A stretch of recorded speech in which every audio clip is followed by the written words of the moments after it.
গল্পের শুরুতে দেখা যায় শামসুল নামের এক মোটরসাইকেল আরোহীর মোটরসাইকেল বনের মাঝখানে নষ্ট হয়ে যায়। এই বনের নাম হলো আলাস্রোবান। এ সময় রাস্তার পাশে একটি দোকান দেখে সেখানে গিয়ে একটি প্লাস থার চায়। মোটরসাইকেল মেরামতের দক্ষ শামসুল শেষ পর্যন্ত নিজের মোটরসাইকেলটি ঠিক করে ফেলে, কিন্তু প্লাস ফেরত দিতে গিয়ে সে দেখে দোকানটায় হঠাৎ উধাও হয়ে গেছে। সেখানে শুধু একটি কলা বাগান পড়ে আছে, আশেপাশে কোনো কিছু নেই। ঘটনাটি দেখে সে ভয়ে কেঁপে ওঠে এবং দ্রুত সেখান থেকে চলে যায়। অন্যদিকে সাম্বো নামের একজন বাস চালক গাড়ি চালাচ্ছিল ঘুম ঘুম অবস্থায়। এদিকে শামসুল লক্ষ্য করে তার পেছনে বসে আছে এক ভয়ঙ্কর আত্মা। ওদিকে সাম্বো কুয়াশায় ঢাকা রাস্তা দিয়ে যাওয়ার সময় মাঝে মধ্যেই রাস্তার মাঝে অদ্ভুত ছায়ামূর্তি দেখতে পায়। হয়তো সেগুলো কোনো আত্মা অথবা কোনো জিনও হতে পারে। সীমিত দৃষ্টিশক্তি আর মনোযোগের অভাবে শেষ পর্যন্ত শামসুল ও সাম্বুর গাড়ির মুখোমুখি সংঘর্ষ হয়। দুর্ঘটনায় শামসুল সেখানেই মারা যায়। এ সময় আমরা এমন একজনের সাক্ষাৎকার দেখি যিনি সত্যি আলাস্রোবানের ভেতরে এক ভয়ঙ্কর কিছু একটা দেখেছিলেন। তিনি জানান এই রাস্তা দিয়ে যাওয়া যায়, কিন্তু প্রতি বছরই এখানে একটি বলি দিতে হয়। মোটরসাইকেল আর গাড়ির চালকদের মধ্যে অনেকেই এর শিকার হয়েছে। এতদিন ধরে চলতে চলতে ব্যাপারটা আরও বেশি ভয়ঙ্কর হয়ে উঠেছে। আগে অনেকে এটিকে বিশ্বাস করত না, কিন্তু বর্তমান পরিস্থিতির কারণে এখন সবাই বিশ্বাস করতে বাধ্য হয়। এরপর গল্প যায় মধ্য জাবার পেকালঙ্গানে। সেখানে সীতা ও তার মেয়ে গেন্ডিস সেমারাং যাওয়ার জন্য টার্মিনালে পৌঁছায়। গেন্ডিসের চোখে ছানি পড়েছিল, তাই সে চোখে ঠিক মতো দেখতে পায় না। সীতা খুব তাড়াহুড়ো করছিল, কারণ টিকিট কাউন্টার বন্ধ হয়ে যাওয়ার সময় হয়ে গিয়েছিল। হাঁটার সময় গেন্ডিস ভুল করে এক কফি বিক্রেতার সাথে ধাক্কা খেয়ে তার সব কফি ফেলে দেয়। সীতা ক্ষমা চাইলেও বিক্রেতা ক্ষতিপূরণ দাবি করে। বাধ্য হয়ে সীতাকে টাকা দিতে হয়। এরপরে সীতা সেমারাং যাওয়ার জন্য দুটি টিকিট কিনতে গেলে টিকিট বিক্রেতা জানায় কাউন্টার বন্ধ হয়ে গেছে। অনেক অনুরোধ করলেও লাভ হয় না। তাকে বলা হয় বাসের সহকারীর সঙ্গে কথা বলতে, কিন্তু ততক্ষণে বাস চলে যায়। এই সময় সুমন্ত নামের এক হেল্পার জানায় সেমারাং যাওয়ার আরেকটি বাস আছে ঠিকই, তবে চালক বিশ্রাম নিচ্ছে আর বাস চালাতে হলে অতিরিক্ত টাকা দিতে হবে। সীতা রাজি হয়ে যায় এবং নিজের মানিব্যাগের প্রায় সব টাকা দিয়ে দেয়। এরপর সুমন্ত বাস চালক দাদাংয়ের কাছে গিয়ে তাকে রওনা হওয়ার জন্য চাপ দিতে থাকে। তার উপর ভাড়াটাও ছিল বেশ চড়া। শুরুতে দাদাং যেতে রাজি হচ্ছিল না, কারণ রাতে যাত্রা করলে নিশ্চিতভাবে তাদেরকে সেই ভয়ঙ্কর বন আলাস্রোবান পার হতে হবে। সুমন্ত তখন বলে, তাহলে কি টাকা বার ফেরত দিতে হবে নাকি? আর আলাস্রোবানের গল্পগুলো তো শুধু কুসংস্কার। এখন রওনা দিল মাগরিবের আগেই বন পেরিয়ে যেতে পারবো। দাদাগেরও টাকার দরকার ছিল, তাই শেষ পর্যন্ত বাধ্য হয়ে সে যাত্রা শুরু করতে রাজি হয়। সীতা আর গেন্ডিস ছাড়াও বাসে আরও কয়েকজন যাত্রী ছিল। অবশেষে তারা যাত্রা শুরু করে। বাসের ভেতরে গেন্ডিস কান্না করে সীতার কাছে ক্ষমা চায়, কারণ সে ঠিকমতো দেখতে পারে না। সীতা তাকে শান্ত করে বলে সে গেন্ডিসের ওপর রাগ করেনি, বরং রাগ হয়েছে পরিস্থিতির ওপর। সে আরও প্রতিশ্রুতি দেয় একদিন গেন্ডিস ঠিকই পরিষ্কারভাবে দেখতে পারবে, কারণ নতুন চাকরিতে তার বেতন বেশি হবে আর সেই টাকা জমিয়ে গেন্ডিসের চোখের অপারেশন করাবে। এই কথা শুনে গেন্ডিস হাসি দিয়ে মাকে ধন্যবাদ জানায়। সে বলে অপারেশনের পর প্রথম যাকে দেখতে চায় সে হলো তার মা, কারণ তার বাবা একসময় বলেছিল তার মা নাকি খুব সুন্দর। এদিকে সুমন্ত যা ভেবেছিল তার সব কিছুই ভুল হয়, কেননা তারা সেই ভয়ঙ্কর আলাস্রোবান বনের ভেতরে ঢুকেছিল ঠিক রাতের বেলায়। এতে দাদাং খুব বিরক্ত হয়। সে সুমন্তকে ঘুম থেকে জাগানোর চেষ্টা করে, কেননা সে চিন্তা করছে আর সুমন্ত আরামে ঘুমাচ্ছে। এদিকে জোকো নামের এক যাত্রী রাস্তার মধ্যে অদ্ভুত কিছু অনুভব করে। কয়েক মিনিট পর সে বলে ওঠে, আমরা এই রাস্তা আগেও 2 বার পার হয়েছি। এই কথা শুনে সুমন্ত জোকোকে একটি কয়েন দিয়ে বলে এটি সৌভাগ্যের তাবিজ, কিন্তু জোকো এসব বিশ্বাস না করে কয়েনটি ফেলে দেয়। গাড়ি চালানোর সময় হঠাৎ দাদাং একটি রহস্যময় প্রাণীকে ধাক্কা দেয়। হঠাৎ ব্রেক করার কারণে ঘুমন্ত যাত্রীরা জেগে ওঠে। এরপর দাদাং বাস থেকে নেমে সামনে কি হয়েছে দেখতে যায়, কিন্তু সে সেখানে শুধু 5 নম্বর চিহ্নের মতো হাতের ছাপ দেখতে পায়। বাসের নিচেও খুঁজে দেখে, কিন্তু কিছুই পায় না। সব যাত্রী নেমে বাইরে পরিস্থিতি দেখতে থাকে। তখন গেন্ডিস তার মাকে বলে তার খুব বাথরুম পেয়েছে। সীতা দাদাংয়ের কাছ থেকে টর্চ নিয়ে তাকে নিয়ে বনের ভেতরে নিরাপদ জায়গা খুঁজতে যায়। বনের মধ্যে সীতা একটি খোলা দোকান দেখে। কোনো সন্দেহ না করে সে দোকানের কাছে যায়। দোকানের মালিকের নাম ছিল ডিবি রারাস। সীতা তার কাছে টয়লেট ব্যবহার করার অনুমতি চাইলে রারাস পাশে থাকা বাথরুম দেখিয়ে দেয়। সীতা বাইরে দাঁড়িয়ে অপেক্ষা করে আর গেন্ডিস একাই ভেতরে যায়। এ সময় সীতা একটি সাদা বানর দেখে একটু ভয় পেয়ে যায়। এদিকে গেন্ডিস অনুভব করে তার পেছনে কেউ একজন আছে, আর সে মোটেও তার মা নয়। সে হয়তো চোখে কম দেখে ঠিকই, কিন্তু কানে তো আর কম শোনে না। হঠাৎ সে আত্মাটি তাকে চেপে ধরে আর মুহূর্তেই তার শরীর ভর করে। এদিকে সীতা অনবরত তাকে ডাকছিল। এরই মধ্যে গেন্ডিস ধীরে ধীরে বাইরে বেরিয়ে এসে মায়ের দিকে তাকিয়ে অদ্ভুতভাবে হাসি দেয়। তাকে মোটেও স্বাভাবিক মনে হচ্ছিল না। তারা চলে যেতে চাইলে রারাস তাদের একটু বিশ্রাম নিতে বলে এবং দোকানে খেতে আমন্ত্রণ জানায়, কারণ সুমান্ত তখন বাস মেরামত করছিল। এমনকি সামনের পথও অনেক বাকি ছিল। রারাস তাদের জন্য মিষ্টি চা এনে দেয়। তারপর জিজ্ঞেস করে সীতা খাচ্ছে না কেন। সীতা বলে তার এখনো ক্ষুধা লাগেনি। রারাস তখন গেন্ডিসের দিকে এমনভাবে তাকিয়ে থাকে যেন সে মেয়েটিকে খুব পছন্দ করেছে। গেন্ডিসের খাওয়া শেষ হলে তারা বাসের দিকে এগোতে থাকে। এই সময় দোকানটি মুহূর্তের মধ্যেই অদৃশ্য হয়ে যায়, যেন কখনোই ছিল না সেখানে। কিন্তু এই বিষয়টি সে বুঝতেই পারে না। ঠিক তখনই সুমান্ত তাদের বাসে উঠতে বলে।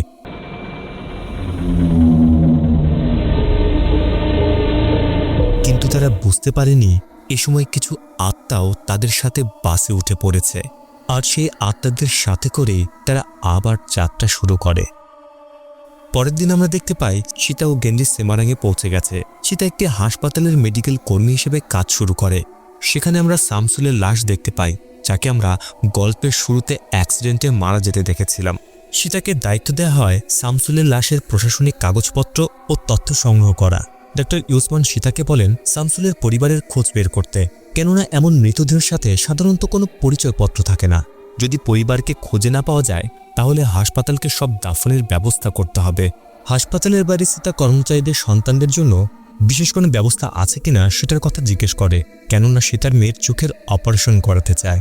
ইউসমান তাকে বলেন, তুমি 1 বছর কাজ করার পর হাসপাতাল থেকে 50% ভর্তুকি পাবে সব ধরনের চিকিৎসার জন্য, এমনকি চোখের অপারেশনের ক্ষেত্রেও। এই খবর শুনে সীতার মুখ আনন্দে উজ্জ্বল হয়ে ওঠে। এই সময় ইউসমান সীতার সাথে আন্ত নামের একজনের পরিচয় করিয়ে দেয়। আন্ত মৃতদেহ বহনের গাড়ির দায়িত্বে কাজ করে এবং একই সাথে চালকের কাজও করে। অন্যদিকে আন্তর কাছেও সীতাকে নতুন মর্গ প্রশাসনিক কর্মী হিসেবে পরিচয় করিয়ে দেওয়া হয়। আসলে আন্তই সীতাকে এই চাকরির খবর দিয়েছিল, কারণ সীতার চাচাতো বোন টিকা আন্তর ঘনিষ্ঠ বন্ধু ছিল। কাজ শেষ করে সীতা বাজারে যায় খাবার কিনতে। সেখানে সে কিছু দোকানদারের আলাপ শুনে ফেলে। তারা আলাস্ট্রবান নিয়ে কথা বলছিল। জানা যায় আবারও সেখানে 3 জনের মৃত্যু হয়েছে। লোকজন বিশ্বাস করে ওই জায়গায় অনেক শয়তানি আত্মা বা জিন রয়েছে, যারা প্রায় মানুষের রূপ ধরে। সীতা বাড়িতে ফিরে টিকাকে ধন্যবাদ জানায়, কেননা চাকরির ব্যবস্থা করে দেয়া, থাকার জায়গা দেয়া, আর এখন আবার গেন্ডিসকেও দেখাশোনা করতে হচ্ছে। কিন্তু টিকা বলে এতে কোনো সমস্যা নেই, বরং সে খুশি, কেননা একা জীবনে সে সঙ্গী পেয়েছে। তার স্বামীও মাসে মাত্র একবার বাড়ি ফেরে। তখন সীতা বলে, তোমার অন্তত স্বামী আছে, আমার তো সেটাও নেই। এরপর সীতা তার মৃত স্বামীর কথা বলতে শুরু করে। তার স্বামী অতিরিক্ত কাজ করতে গিয়ে দুর্ঘটনায় মারা গিয়েছিল। সে প্রতিদিন ওভারটাইম করত শুধু গেন্ডিসের চোখের অপারেশনের জন্য টাকা জোগাড় করতে। সীতা কাঁদতে কাঁদতে বলে, আমার পুরো জীবন এখন শুধু আমার মেয়েকে ঘিরে। আমি একাই তার মা আর বাবার দায়িত্ব পালন করছি।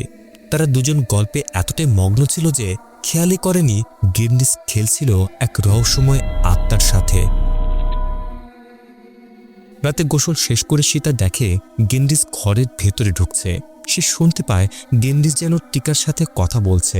গেন্ডিস বলছিল, চোখ ভালো হয়ে গেলে আমি মা আর বুদেকে নিয়ে ঘুরতে যাব। কিন্তু অবাক করার বিষয় হলো টিকা তখন বাইরে দাঁড়িয়েছিল এবং বাড়ি থেকে বের হওয়ার প্রস্তুতি নিচ্ছিল। সীতা টিকাকে জানায় সে ভেবেছিল গেন্ডিস তার সাথে কথা বলছিল, কেননা ঘরের দরজা ভেতর থেকে বন্ধ। তাই সীতা নিচের ফাঁকা দিয়ে উকি দেয়। সেখানে সে গেন্ডিসকে এক রহস্যময় সত্তার সাথে দেখতে পায়। এটা দেখেই তার বুকের ভেতরটা যেন কেঁপে ওঠে। সে ভয়ে বারবার দরজা খোলার চেষ্টা করে। অবশেষে সে দরজা খুলে দেখে গেন্ডিস শান্তভাবে ঘুমিয়ে আছে। পরের দিন সকালে টিকা গেন্ডিসকে নাস্তার জন্য ডাকতে যায়, কিন্তু সে দেখে গেন্ডিস ছবি আঁকছে। টিকা অবাক হয়ে জিজ্ঞেস করে, তুমি কি ছবি আঁকতে পারো? গেন্ডিস বিরক্ত হয়ে বলে, চুপ থাকো। সে আসলে একটি বাসের ছবি আঁকছিল, যেটি আলাস্টুবান বন পার হচ্ছে। ওদিকে হাসপাতালে সীতা আলাস্টোবানে পাওয়া কিছু মৃতদেহের পুরনো রেকর্ড দেখছিল। তখন তার এক সহকর্মী তাকে একটি নতুন খুলি পাওয়ার খবর দেয়। আন্ত জানায় স্থানীয় লোকেরা খুলিটির সাথে কিছু কাপড় ও একটি হাতঘড়িও পেয়েছে। বুয়েমা নামের এক বৃদ্ধা বলেন, লোকটি অনেক আগেই আলাস্টোবানের সেই ভয়ঙ্কর বনের ভেতরে হারিয়ে গিয়েছিল। আবারও আলাস্টোবানের নাম শুনে সীতা ভয় পেয়ে যায়। বুয়েমা আরও নির্দিষ্টভাবে সেই জায়গার কথা বলে যেখানে খুলিটি পাওয়া গিয়েছিল। সেটি ছিল ঠিক সেই জায়গা যেখানে সীতা সাদা বানরটি দেখেছিল। এই কথা শুনে সীতা অবাক হয়ে যায়, কারণ সে বুঝতে পারে না এই বৃদ্ধা কিভাবে জানল যে সে সাদা বানর দেখেছিল। আন্ত বলে, মৃতদেহটির পরিবারের কাউকে খুঁজে পাওয়ার সম্ভাবনা খুব কম, তাই হাসপাতালকে দাফনের ব্যবস্থা করতে হবে। পরে বাইরে এসে সীতা ওই বৃদ্ধা সম্পর্কে জানতে চাইলে আন্ত জানায় তার নাম বুয়েমা। তিনি পুলিশের পরামর্শদাতা হিসেবে কাজ করেন এবং আলাস্টোবান সম্পর্কে অনেক কিছু জানেন। আন্ত বলে, আলাস্টোবান রহস্যে ভরা, ওখানে কি আছে সব জানা অসম্ভব। আমরা শুধু দুর্ঘটনা আর লাশ পাওয়ার ঘটনাগুলোই জানি। সীতা তখন বলে, 2 দিন আগে তো আমরা ওই রাস্তা দিয়ে এসেছি। আমাদের বাস নষ্ট হয়েছিল, তবে সৌভাগ্যবশত কিছুই হয়নি। এই কথা শুনে আন্ত গম্ভীর হয়ে যায়। সে বলে, বাস নষ্ট হওয়া কিন্তু ভালো লক্ষণ নয়। আপনারা কি রাতে ওই রাস্তা পার হচ্ছিলেন? কারণ রাতে সেখানে যাতায়াত নিষেধ। আগেও অনেক অদ্ভুত ঘটনা ঘটেছে, এমনকি মানুষের প্রাণও গেছে।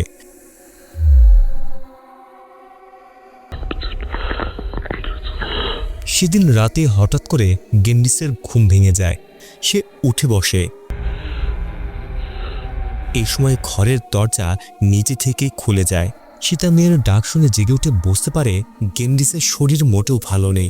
গেন্ডিস ভয় পেয়ে বলে, ওরা এসেছে মা। কিন্তু ওরা বলতে কাদের বোঝাচ্ছে সেটা বুঝতে পারে না। সে ভাবে জ্বরের ঘরে গেন্ডিস উল্টোপাল্টা বলছে, আর তাই সেটা পানি আর কাপড় আনতে বাইরে যায়, গেন্ডিসকে সেখানে একা রেখে। এরই মধ্যে গেন্ডিস অস্পষ্টভাবে দেখে অনেকগুলো আত্মা তার দিকে এগিয়ে আসছে। সীতা যখন পানি আর কাপড় নিয়ে ফিরছিল তখন দেখে গেন্ডিস কোথায় যেন যাচ্ছে। ফিরে এসে দেখে গেন্ডিস ঘরের বাইরে দাঁড়িয়ে জানালার দিকে তাকিয়ে আছে। সে বুঝতে পারে না গেন্ডিস এমনটা কেন করছে। এরপর সে গেন্ডিসকে নিয়ে বাড়ির ভেতরে চলে যায়, আর আমরা দেখতে পাই জানালার পেছনে দাঁড়িয়ে আছে। পরের দিন সকালে গেন্ডিস নাস্তা করছিল আর সীতা কাজে যাওয়ার প্রস্তুতি নিচ্ছিল। তখন টিকা সীতাকে জিজ্ঞেস করে, গেন্ডিসকে আগে কখনো ছবি আঁকতে পারত? সীতা মাথা নেড়ে জানায় তার মেয়ের এমন চোখের অবস্থায় ছবি আঁকা কি সম্ভব? কিন্তু গেন্ডিসের আঁকা ছবি দেখার পর সীতা হঠাৎ স্তব্ধ হয়ে যায়। ছবিটি দেখে তার সেই ভয়ঙ্কর বাস যাত্রার কথা মনে পড়ে যায়।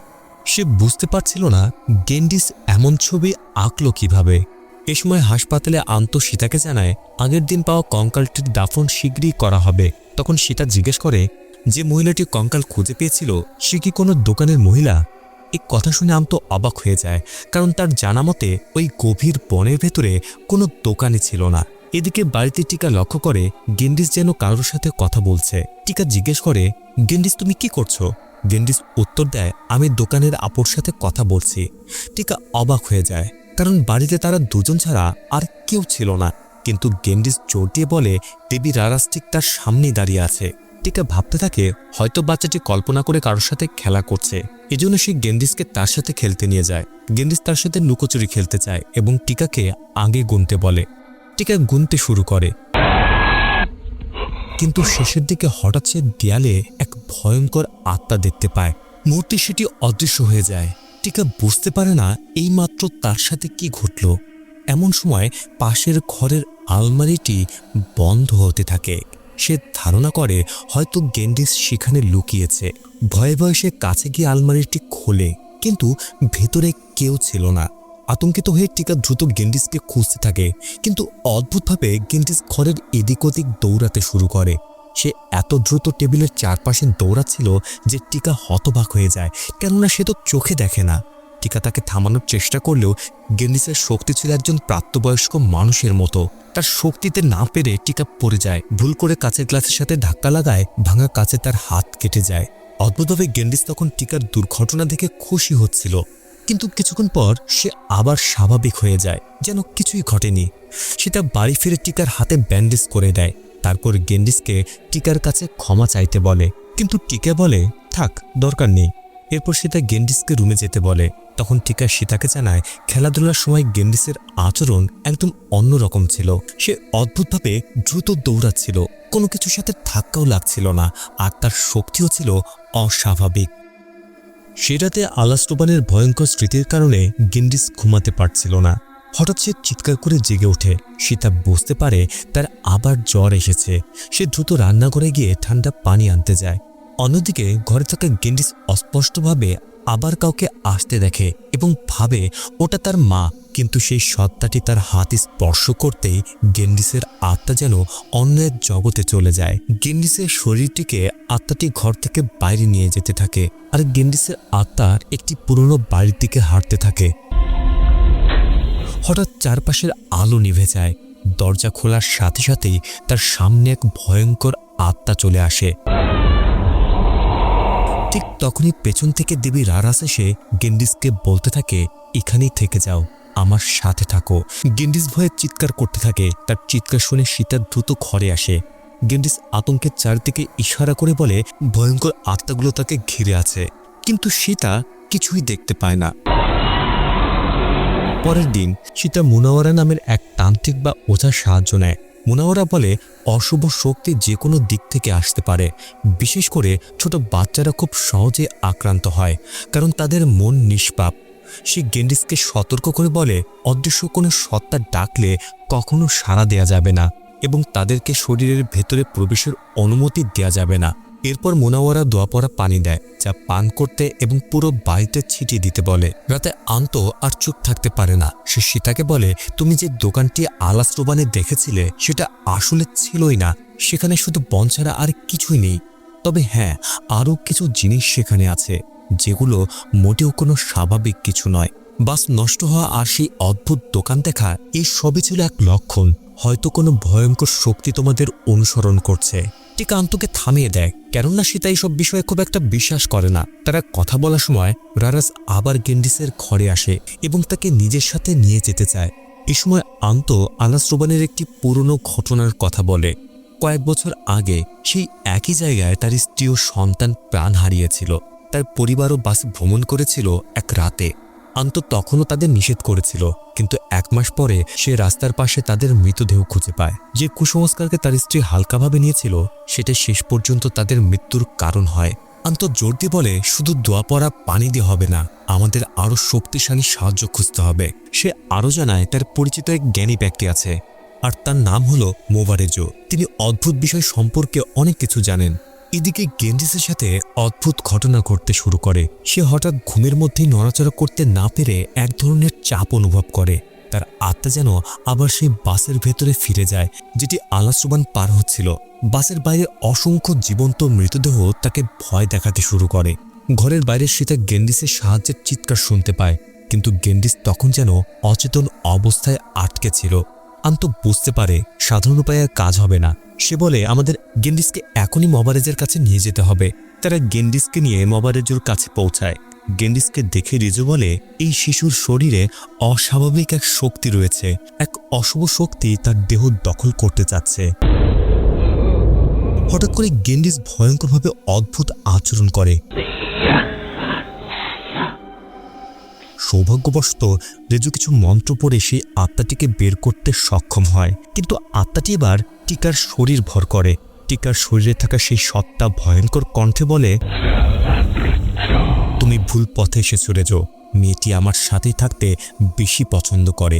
এরপর সে আন্তকে কটাক্ষ করে বলে, তুমি এখনও তোমার স্ত্রী আর সন্তানের মৃত্যু মেনে নিতে পারোনি। সে আরও বলে, এই শিশুর শরীর নয়, তার আত্মাকে নিয়ে চিন্তা করা উচিত। অনেক কষ্টে মন্ত্র পড়ে রেজো অবশেষে টিকার শরীর থেকে দেবী রারাসের আত্মাকে বের করে দেয়। কিন্তু রেজো বুঝতে পারে এই আত্মা অত্যন্ত শক্তিশালী। সে ক্লান্ত ও অসহায়ভাবে বলে, আমি দুঃখিত, আমি আর সাহায্য করতে পারবো না। এরপরে গেন্ডিস যখন ঘুমিয়েছিল তখন সীতা তার পাশে বসে কান্না করতে থাকে। সে মেয়ের কাছে ক্ষমা চায়, কারণ সে গেন্ডিসকে একটি সুন্দর ও স্বাভাবিক জীবন দিতে পারেনি। পরদিন আবারও আলাস্টোবানে একটি মৃতদেহ পাওয়া যায়। ফরেন্সিক টিম জানায় একটি বাস গভীর খাদে পড়ে গিয়েছিল। জায়গাটি ছিল বিপজ্জনক বাঁক আর খাড়া উঁচু পথের কাছে, যেটিকে খুলি পথ বলা হয়। মৃতদেহটি দেখে সীতা আতঙ্কিত হয়ে যায়, কারণ সেটি ছিল দাদাং, সেই বাস চালক। যে তাদের আলাস্ট্রোবান পার করিয়েছিল। কাঁদতে কাঁদতে সীতা ঘটনাটি টিকাকে জানায়। সেই রাতে সীতা মনে করেছিল গেন্ডিস বাথরুমে আছে, কিন্তু হঠাৎ সে দেখে গেন্ডিস দৌড়ে ঘরে ঢুকে পড়ল। কিন্তু আলো জ্বালাতেই ঘরে কেউ নেই। ঠিক তখনই দরজায় কড়া নাড়ার শব্দ হয় এবং ঘরের আলো নিভে যায়। সীতা দরজা খুলে দেখে বাইরে কেউ নেই, কিন্তু ঘুরে দাঁড়াতেই সে ঘরের ভেতরে অসংখ্য আত্মা দেখতে পায়। তবে হঠাৎ বোঝা যায় সবকিছুই ছিল তার দুঃস্বপ্ন। এরপর সে দেখে গেন্ডিস বসে ছবি আঁকছে। গেন্ডিস আলাস্ট্রোবানে সেই সাদা বানরটির ছবি আঁকছিল এবং একই সাথে কাঁদছিল। সীতা জিজ্ঞেস করে, তুমি কাঁদছো কেন? গেন্ডিস উত্তর দেয়, মা আমাকে ভালোবাসে না, কারণ আমি অন্ধ। এরপর ভয়ঙ্করভাবে সে নিজের চোখে পেন্সিল ঢুকিয়ে দেয়। কিন্তু সেটিও ছিল সীতার আরেকটি দুঃস্বপ্ন। ঘুম ভাঙার পর সীতা দেখে গেন্ডিসের হাতে একটি কাগজ। খুলে দেখে সেখানে ঠিক সেই সাদা বানরের ছবি আঁকা যা সে স্বপ্নে দেখেছিল। পরদিন সকালে সীতা পুরো বিষয়টি আন্তু ও টিকাকে জানায়। টিকা অবাক হয়ে বলে, তার জানা মতে আলাস্ট্রোবানের সাদা বানর কেবল লোককথা বা মিথ। তখন সীতার মনে পড়ে বুয়েমার কথা। সেই বৃদ্ধা অলৌকিকভাবে জেনে গিয়েছিল যে সীতা সাদা বানরটি দেখেছিল। আন্ত জানায় বুয়েমা সত্যি এলাকায় বিখ্যাত, তবে মবারেজার মতো সরাসরি সব সমস্যার সমাধান করেন না। তবুও সীতা অনুরোধ করে তাকে বুয়েমার কাছে নিয়ে যেতে।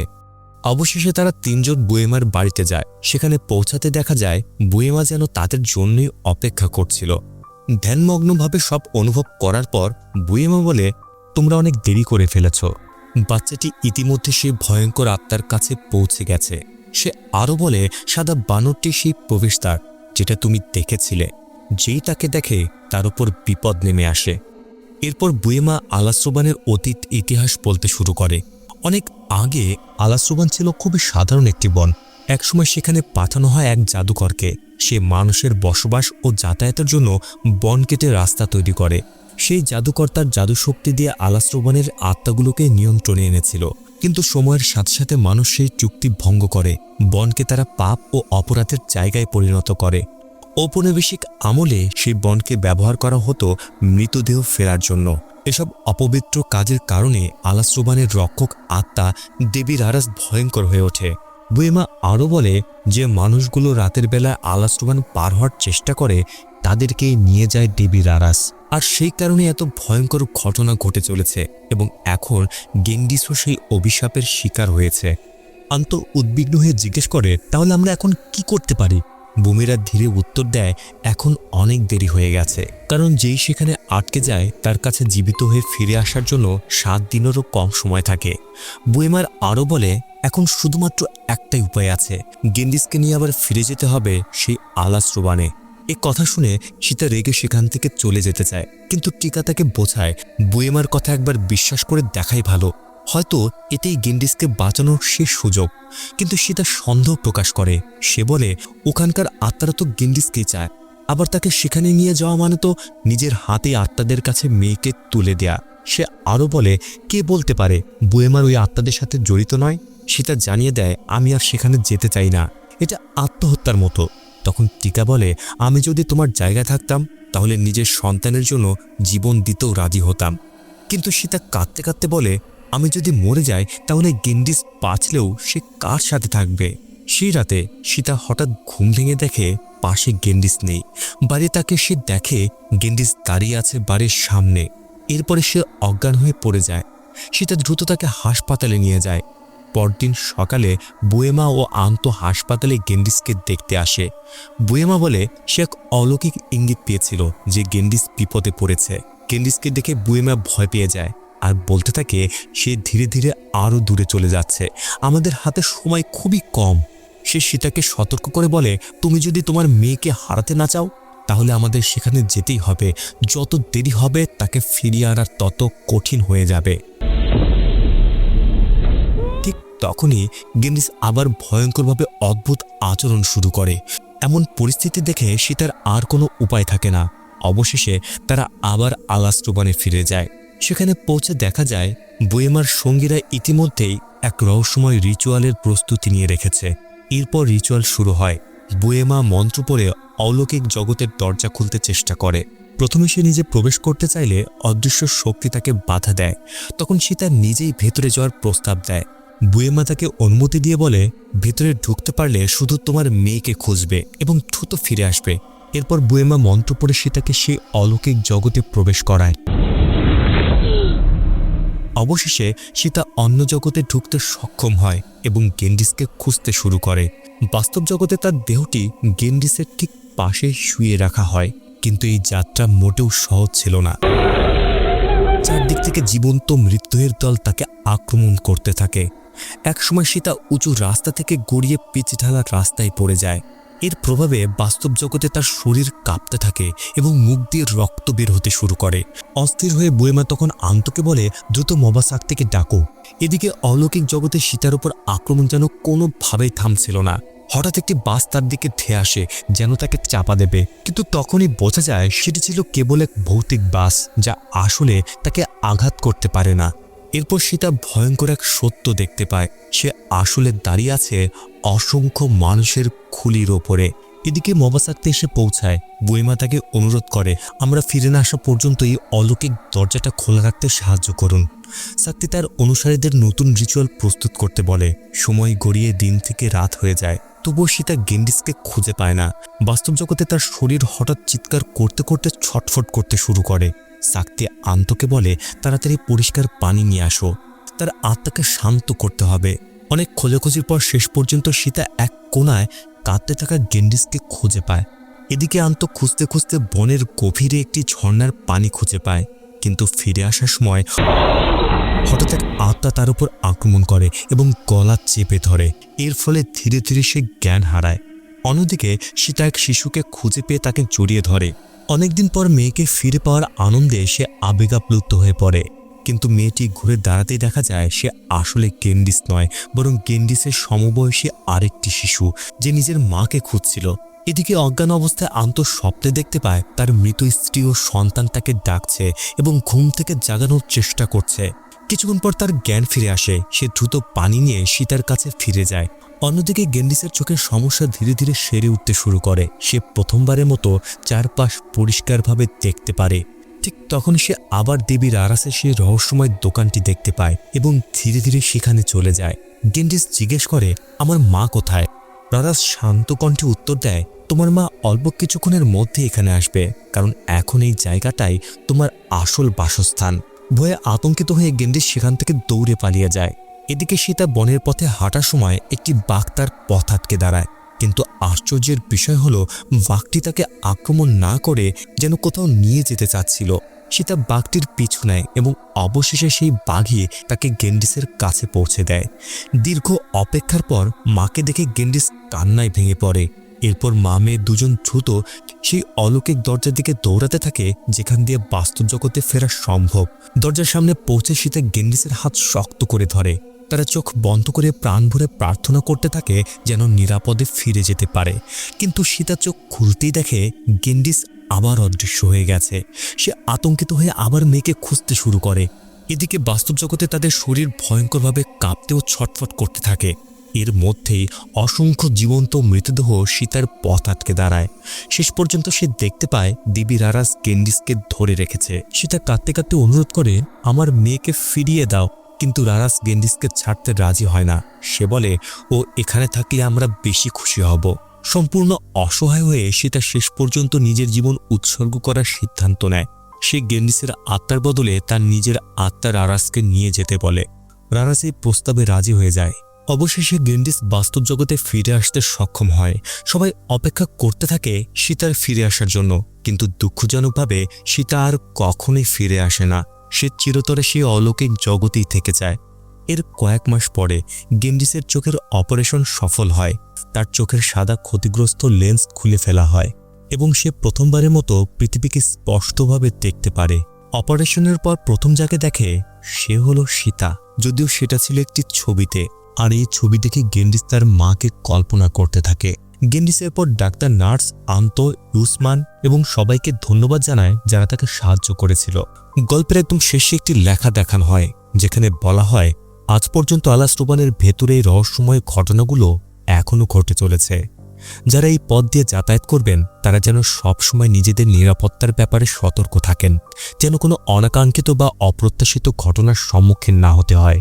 এরপরে সত্য ঘটনার সাক্ষী বেশ কিছু জনের সাক্ষাৎকার দেখানো হয়, যেখানে তারা বলেন এটি হলো গ্রামের মূল রাস্তা, কেউ যদি সেখানে হারিয়ে যায় তাহলে তাকে আর খুঁজে পাওয়া যায় না। ব্যাপারটা যেন একটা পোর্টালের মতো, কেউ যদি সেই বটগাছের কাছে দিয়ে যায় তখন প্রায় অনুভব হয় কেউ যেন তাদেরকে দেখছে। এরপর স্বাভাবিক মানুষের মতোই অনেকেই গাড়িতে উঠে বসে, কিন্তু তাদের শরীর থেকে কাঁচা রক্তের মতো দুর্গন্ধ আসে। তারপর দেখা যায় তার পুরো মুখ রক্তে ভরা। যে ভয়ঙ্কর অবয়বটির সঙ্গে মানুষ সবচেয়ে বেশি দেখা হওয়ার কথা বলে সেটি থাকে ওই বটগাছের ওপরেই। আগে আমিও এমন একজনকে দেখেছিলাম। হঠাৎ একজন মানুষ সামনে উপস্থিত হয়েছিল, যাকে মোটেও স্বাভাবিক দেখাচ্ছিল না।